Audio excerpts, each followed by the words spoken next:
Bush, the editorial director of Spectroscopy, and I'm here today with Duncan Graham of the University of Strathclyde in Glasgow, Scotland.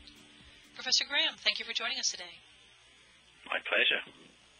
A major focus of your work has been using surface-enhanced Raman scattering and surface-enhanced resonance Raman scattering, particularly for bioanalytical targets at the nanometer scale. What are some of the kinds of analytes that you're trying to measure?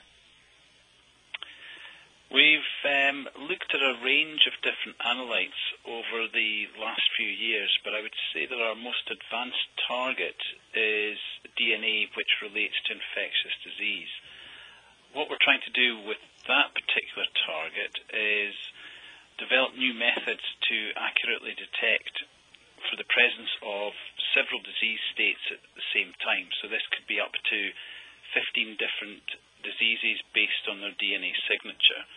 This is also the work which we've moved most along the commercialization pipeline, where we have a spin-out company now which has started to try and take the research breakthroughs from the laboratory into the general public's use and benefit to the humankind. We're also working on a number of different targets apart from DNA, which include proteins, biomarkers, and various other biological species, as well as small molecule and ion pollutants which can be found in the environment. And SIRS and SIRS have a reputation for being difficult to apply in practice. Why do you feel these techniques are a good choice for the analyses you're doing? Well, I think the first thing we have to remember about SIRS is that it doesn't work for everything. But when it does work, it works really well.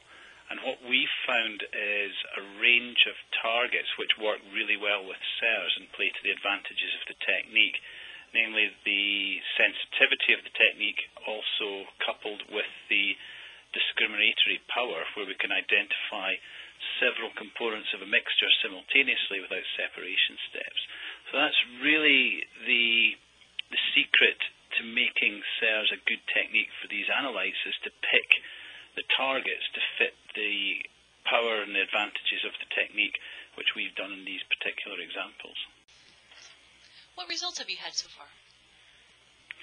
We've had some pretty good results over the last 10 to 15 years, I would say. We've been able to develop new sensing approaches for DNA sequences where we can see single copies of DNA that relate to disease. We can look at multiple DNA sequences and identify the presence or absence of these sequences. We've also been able to take research into a commercial product and make it available for research use in studying infectious diseases, and this is now moving into the hands of clinicians. So I think we've had a reasonable degree of success with DNA. We've also been working on other targets, such as proteins related to cancer pathways, and this is opening up new avenues of research for us at the moment, where we can get involved in therapeutic aspects of disease treatment as well as just diagnosis based on our new sensing capability. How has your collaboration with scientists from other disciplines through the Center for Molecular Nanometrology that you co-founded affected the course of your research? I think it's safe to say that these sorts of collaborations have transformed the course of the research.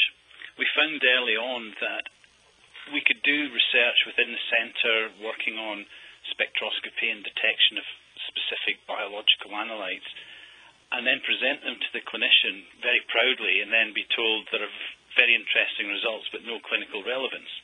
So what we found that we have to speak very early doors to the end users to shape our initial research trajectories to make sure we're moving in the right directions, looking at the right targets, and also trying to fill the unmet need which exists within the research landscape, which feeds into the clinical laboratory ultimately. So I would safely say that without collaboration, we wouldn't have these controls and inspirations over our direction of research. And what are the next steps in your work? Now that's a big question. So we're pushing very hard on in vivo diagnostics and therapeutic approaches using nanoparticles.